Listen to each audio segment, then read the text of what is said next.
Hi friends! Thanks for tuning in.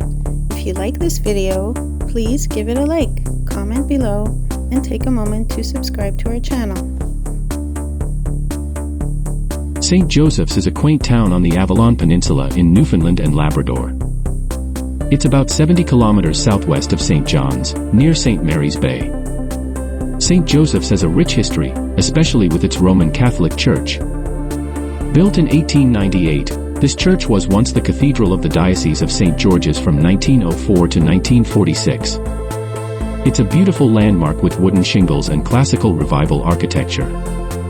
The town is known for its scenic beauty and rugged coastline. The proximity to St. Mary's Bay adds to its charm, making it a wonderful place to connect with nature. Thank you for joining us in discovering the beauty of St. Joseph's and its historical treasures. Thank you very much.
Thanks for watching!